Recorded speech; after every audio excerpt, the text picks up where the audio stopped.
Bab 14 harusnya kau mendapatkan ciuman.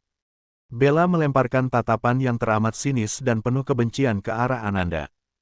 Menyadari situasi yang kian memanas dan tidak kondusif, Ananda dengan cepat merapikan kotak makan siangnya yang sudah kosong, lalu membungkus sopan sekilas sebelum melangkah terburu-buru keluar dari ruangan mewah itu. Saat tubuh Ananda melewati ambang pintu, Bella mengikuti pergerakannya dengan mata yang menyipit tajam. Wanita sialan itu lagi. Dasar murah 4N tidak tahu malu. Berani sekali dia menggoda calon suamiku di siang bolong seperti ini. Batin Bella bergolak murka sembari mengepalkan kedua tangannya erat-erat hingga kukunya memutih. Di dekat sofa, Tristan menatap Bella dengan pandangan yang siap membunuh. Rasanya ia ingin sekali maju dan mencekik leher wanita bermulut lancang itu sekarang juga. Namun, ia tahu Bella sangat cerdik karena sengaja membawa ibunya sebagai tameng pelindung. Nyonya Mutia, ibu kandung Tristan, tampak menghembuskan napas panjang dengan raut wajah yang dipenuhi kekesalan. Belakangan ini ia sangat jengkel karena putra sematawayangnya itu tak kunjung pulang ke mansion keluarga Bratadikara dan malah sengaja mengurung diri tinggal di apartemen pribadinya. Tanpa mempedulikan kemarahan Tristan, Nyonya Mutia dan Bella langsung melangkah anggun lalu mendudukkan diri di atas kursi sofa kulit yang baru saja ditinggalkan oleh Ananda. Sementara itu, Tristan tetap berdiri tegak di hadapan mereka sambil berkacak pinggang, memancarkan aura intimidasi yang pekat karena merasa privasinya telah diinjak-injak. "Untuk apa Mama dan wanita ini datang ke kantorku?" tanya Tristan ketus, jari telunjuknya menunjuk terang-terangan ke arah Bella dengan nada meremehkan. "Tristan, jaga bicaramu," tegur Nyonya Mutia dengan suaranya yang tegas. "Bella ini adalah calon istrimu. Dan perlu kamu tahu, bulan depan Mama dan Papa sudah merencanakan acara pertunangan kalian berdua." Jer. Bak disambar petir di siang bolong, Tristan terkejut setengah mati. Matanya membelalak sempurna, dan rahangnya seketika mengeras. "Apa? Tunangan? Dengan Bella, Mah?" Tristan tidak sudi bertunangan dengan dia, sampai kapanpun. Tolaknya mutlak tanpa ragu. "Pokoknya Mama tidak mau tahu dan kamu tidak boleh menolak rencana Mama sama Papa," sahut Nyonya Mutia tak kalah keras. Wajahnya yang mulai dihiasi kerutan halus itu kini berubah memelas, mencoba menyentuh sisi kemanusiaan putranya. "Bella adalah wanita terbaik pilihan Mama dan Papa. Lagi pula, Pak Bagas juga sudah sangat setuju jika putrinya menikah denganmu. Kami ini sudah tua, Tristan. Kami sangat mengharapkan kehadiran seorang cucu darimu, Nak. Jadi tolong, jangan kau tolak perjodohan ini." Tristan mendesah kasar, mengusap wajahnya yang memerah menahan emosi. Ia mulai berjalan mondar-mandir di hadapan ibu dan juga Bella, mencoba mengurai isi kepalanya yang mendadak terasa ingin pecah. Pokoknya keputusan Tristan sudah bulat. Tristan tidak akan pernah mau menikah dengan Bella. Titik. Tegas Tristan lagi, menghentikan langkahnya tepat di depan sang ibu. "Tristan, kau sekarang sudah berani menentang Mama, hah?" Nyonya Mutia mulai tersulut emosi, ia berdiri dari duduknya. "Ya, karena Tristan sudah memiliki dan mencintai wanita lain," balas Tristan lantang, menyuarakan isi hatinya yang paling dalam. Mendengar alasan itu, Nyonya Mutia justru mendengus meremehkan sambil memijit pelipisnya yang mendadak pening. "Sedari dulu, kata-kata itu selalu kau keluarkan sebagai senjatamu untuk menghindari perjodohan ini. Tapi mana bukti nyata dari ucapanmu itu, hah?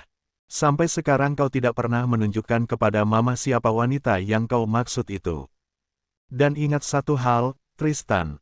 Wanita yang akan mendampingimu nanti harus memiliki kasta yang setaraf dengan keluarga Bratadikara, bukan dari golongan rendahan." Mendengar untaian kalimat sombong dari ibunya, Tristan mengepalkan kedua tangannya kuat-kuat di balik saku celananya demi meredam amarah yang bergejolak. Hatinya mencelos.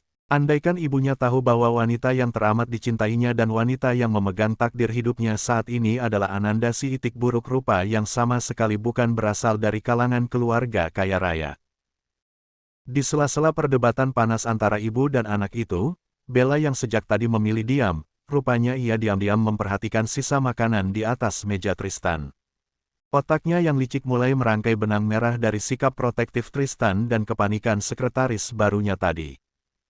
Sialan, sepertinya wanita JAL 4 nanogram yang dimaksud dan disukai oleh Tristan adalah sekretarisnya sendiri. Kurang ajar, aku tidak akan tinggal diam. Aku harus memberikan wanita rendahan itu pelajaran yang tidak akan pernah dia lupakan seumur hidupnya. Batin Bella menjerit jengkel, matanya berkilat penuh rencana busuk untuk menyingkirkan Ananda. Bella mulai geram setengah mati di dalam hati. Napasnya memburu melihat bagaimana Tristan terus-menerus menolaknya dengan begitu tegas, bahkan sampai berani menentang keinginan kedua orang tuanya sendiri demi wanita lain. Merasa harga dirinya diinjak-injak, Bella yang sudah tidak tahan lagi memutuskan untuk mengambil tindakan nekat. Ia beranjak dari sofa mewah itu dengan hentakan kaki yang keras. "Tante, Bella keluar sebentar." "Ya." "Bella pusing di sini," pamit Bella dengan nada yang dibuat sedih di hadapan Nyonya Mutia. Nyonya Mutia dan Tristan tidak menaruh rasa curiga sedikitpun. Tristan bahkan menghembuskan napasnya lega di dalam hati, mengira bahwa wanita ular itu akhirnya sadar diri dan memilih untuk pulang. Namun pada kenyataannya, asumsi Tristan salah besar. Bella keluar bukan untuk pulang, melainkan melangkah cepat dengan mata mendelik tajam, mencari keberadaan meja kerja Ananda. Sementara itu, Ananda yang baru saja kembali ke meja kerjanya setelah selesai merapikan riasan wajah dan menjernihkan pikirannya di toilet karyawan. Ia menarik napas dalam-dalam, mencoba kembali fokus pada rutinitasnya. Namun, tepat saat jemarinya baru saja menyentuh papan ketik komputer untuk menyusun laporan, bayangan tubuh Bella tiba-tiba muncul di hadapannya. Tanpa ini dan itu, Bella yang membawa sebotol air mineral plastik langsung membuka tutupnya dan menyiramkannya tepat ke arah wajahnya Ananda. Biur. Seketika wajah, rambut, dan blus kerja yang dikenakan Ananda basah kuyup. Air itu tidak hanya membasahi tubuh Ananda, tetapi juga menciprat hebat hingga merusak tumpukan berkas-berkas penting perusahaan yang ada di atas meja. "Apa yang kau lakukan?" "Hah?" bentak Ananda geram. Ia langsung beranjak dari tempat duduknya dengan napas memburu, menatap tajam ke arah Bella. Bella yang sudah sepenuhnya dikuasai oleh kegilaan dan amarahnya langsung maju selangkah. Tangan kanannya terangkat dan melayang cepat ke udara. Plak! Tamparan keras itu mendarat telak di pipi mulus Ananda hingga wajah wanita itu terlempar ke samping. "Dasar wanita murah 4N tidak tahu malu. Berani sekali kau menggoda calon suamiku di dalam ruangannya." "Hah!" teriak Bella histeris, menunjuk wajah Ananda dengan telunjuknya yang bergetar. Ananda yang sekarang bukanlah si itik buruk rupa yang lemah seperti 6 tahun lalu. Ia tidak terima dituduh berbuat hina, apalagi diperlakukan serendah ini di tempat umum. Rasa sakit di pipinya justru memicu adrenalin dan keberaniannya yang selama ini terpendam. Dengan gerakan yang tak kalah cepat, Ananda melayangkan tamparan balasan yang jauh lebih keras ke pipinya Bella. Plak! "Jangan bertindak sesuka hatimu, Nona. Saya bisa menuntutmu ke jalur hukum atas pasal penganiayaan dan pencemaran nama baik." Ancam Ananda dengan tatapan mata yang mendelik berani. Bella yang merasakan perih luar biasa di pipi kirinya kian meradang. Matanya merah padam. Mengabaikan statusnya sebagai anak konglomerat, Bella maju menubruk tubuh Ananda dan menjambak kuat-kuat rambut hitam Ananda yang tergerai indah. Ananda tidak tinggal diam. Ia menolak untuk ditindas lagi oleh iblis yang sama yang dulu pernah menghancurkan masa kuliahnya. Ananda membalas dengan menjambak balik rambut pirang Bella dengan kekuatan penuh. "Aku tidak akan pernah diam saja ditindas olehmu lagi, dasar iblis betina." Ucap Ananda cukup lantang, meluapkan seluruh dendam masa lalunya. "Dasar wanita gila, lepaskan, kau akan secepatnya dipecat dari perusahaan ini," jerit Bella sambil terus menarik rambut Ananda.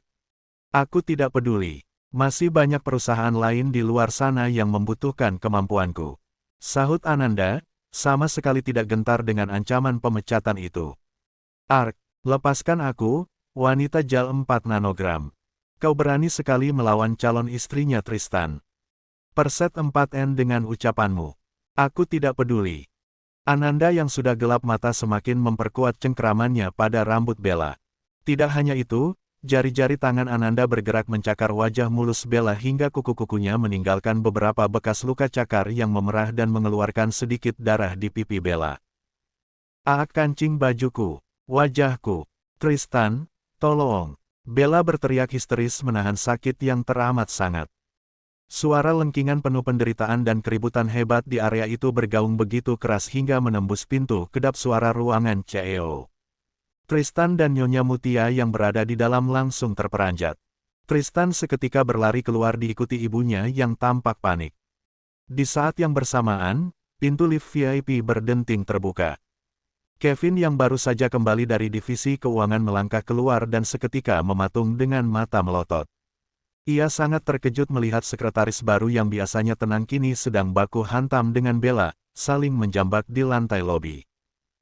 "Hentikan, Bella, Ananda, hentikan perkelahian kalian!" teriak Tristan dengan suaranya yang menggelegar dahsyat, menggema ke seluruh penjuru lantai 10. Nyonya Mutia yang baru menyusul keluar hampir saja pingsan di tempat melihat pemandangan mengerikan di hadapannya. Kedua wanita itu akhirnya terpisah setelah ditarik paksa oleh Kevin dan Tristan. Kini, penampilan Bella dan Ananda sudah benar-benar berantakan. Rambut mereka acak-acakan bak singa, blus kerja Ananda basah kuyup hingga mencetak lekuk tubuhnya, sementara wajah Bella tampak memerah dengan beberapa garis luka cakar yang kentara, membuat suasana di lantai 10 itu mendadak mencekam dan penuh ketegangan. Tristan melangkah lebar membelah keheningan yang mencekam. Matanya berkilat murka, namun bukan tertuju pada Ananda, melainkan lurus menatap Bella. Dengan gerakannya yang protektif dan juga tegas, Tristan merengkuh bahu Ananda yang basah kuyup, menarik tubuh sekretarisnya itu ke dalam perlindungannya sembari melempar tatapan menghunus ke arah Bella. "Enyahlah kau dari sini, dan jangan pernah lagi kau berani menginjakan kakimu di perusahaan Bratadikara." Perintah Tristan mutlak dengan suaranya yang menggelegar, tidak menerima bantahan apapun. Nyonya Mutia yang berdiri di samping mereka hanya bisa terdiam dengan wajah pias.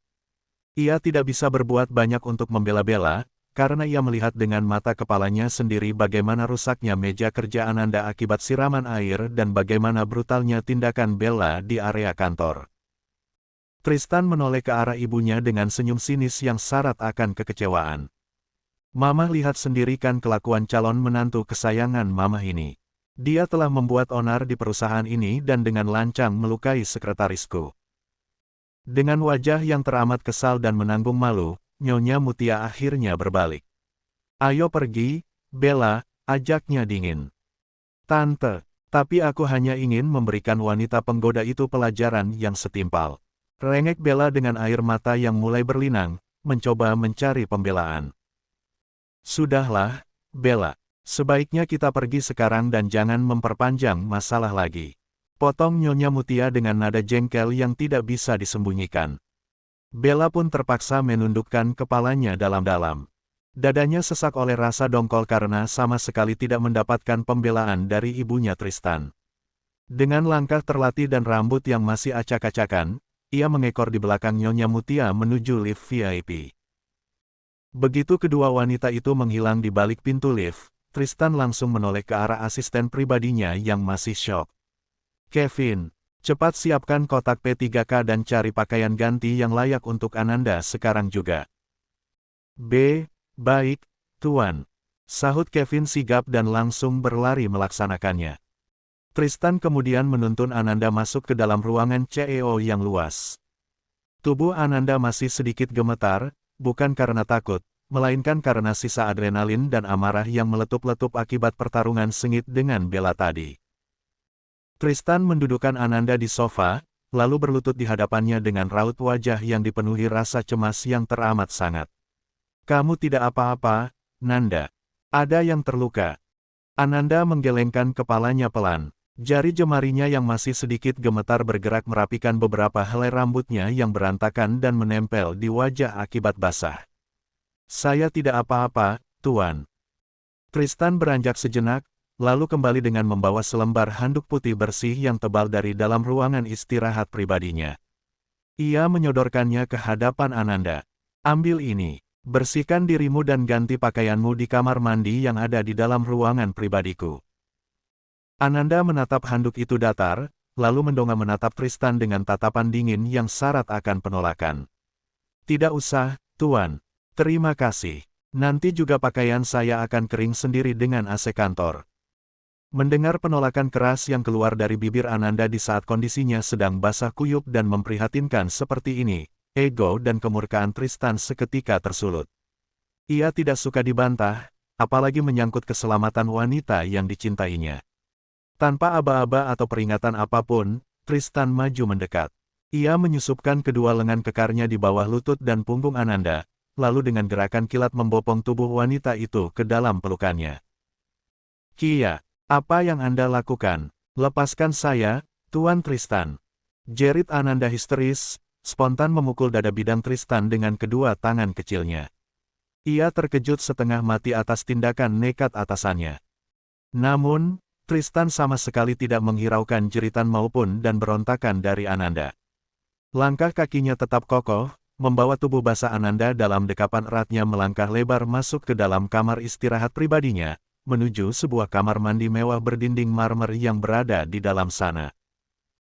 Begitu Tristan menurunkan kakinya Ananda di atas lantai marmer kamar mandi, Ananda langsung merenggut handuk dari tangan Tristan dan bergegas masuk ke dalam, lalu mengunci pintunya rapat-rapat. Jantungnya bertalu-talu di dalam rongga dadanya. Sialan, sebenarnya ada apa dengan monster itu? Kenapa sikapnya hari ini aneh dan agresif sekali?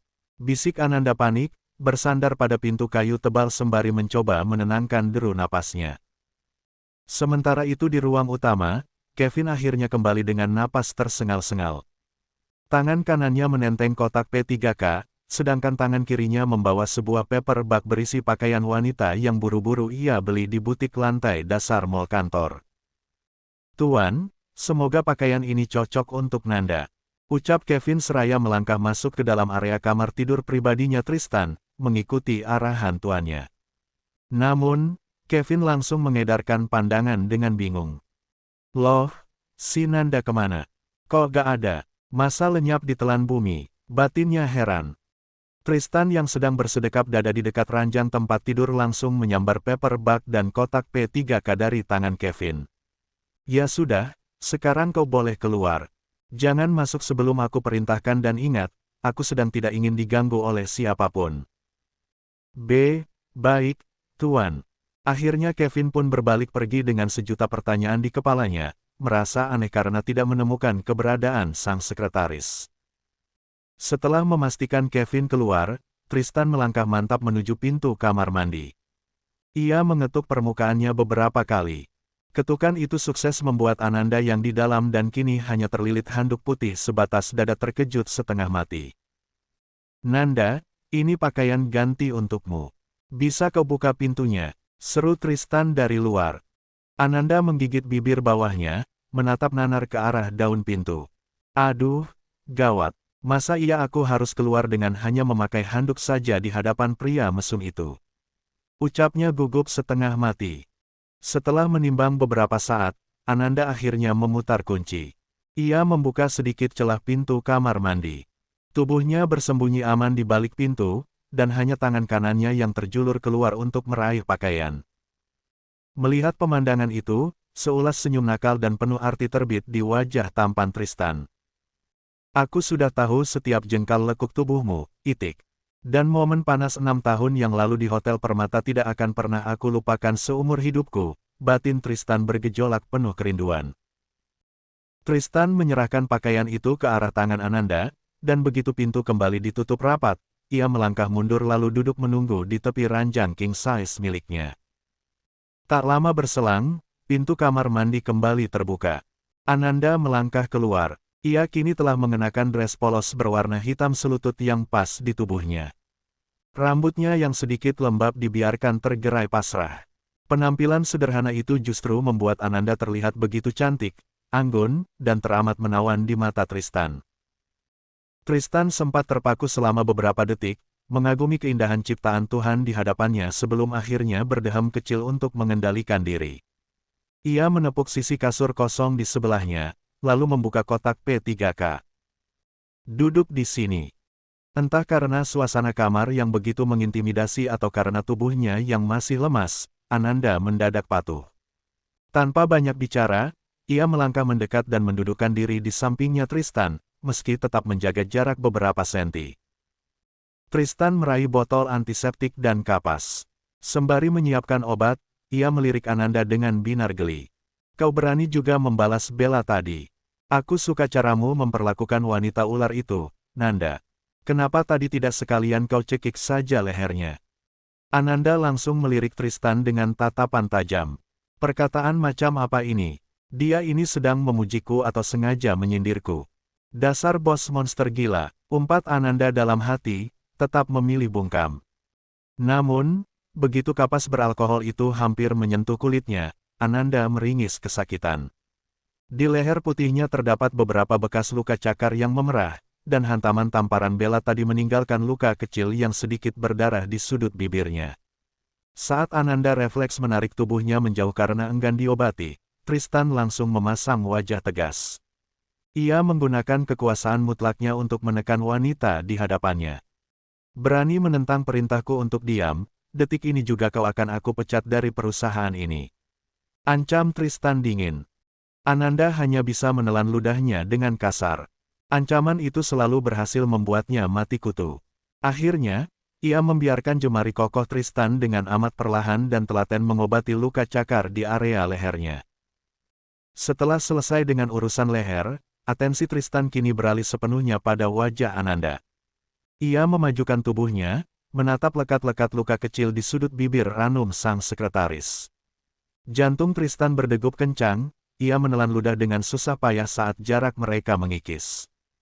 Rasa ingin merengkuh dan mencium bibir merah muda yang sedikit terbuka itu membakar jiwanya. Harusnya tadi kau mendapatkan ciuman panas dariku di sofa luar, bukannya luka tamparan sialan seperti ini. Batin Tristan mengeluh kesal pada gangguan ibunya tadi. Ananda meringis perih saat kapas itu menyentuh sudut bibirnya. Melihat Ananda kesakitan, Tristan secara refleks mendekatkan wajahnya lalu meniup luka tersebut dengan lembut. Hembusan napas hangat beraroma maskulin milik Tristan terasa begitu nyata menerpa kulit wajahnya Ananda. Untuk kedua kalinya hari ini, Ananda terpaku total. Jantungnya berdegup luar biasa kencang hingga dadanya naik turun dengan cepat. Tatapan mata Tristan yang berada tepat di depan wajahnya kini mengunci seluruh raganya, tatapan yang begitu tajam, namun syarat akan kehangatan dan damba yang mendalam. Tristan tidak bisa menahannya lagi. Sisi dominan dan kerinduan selama 6 tahun mengalahkan akal sehatnya. Ia memiringkan wajahnya, lalu dengan berani menempelkan bibir tegasnya di atas bibir ranum Ananda. Ananda yang terkejut setengah mati sempat memberontak. Tangan kecilnya mendorong bahu kokoh Tristan. Bersambung.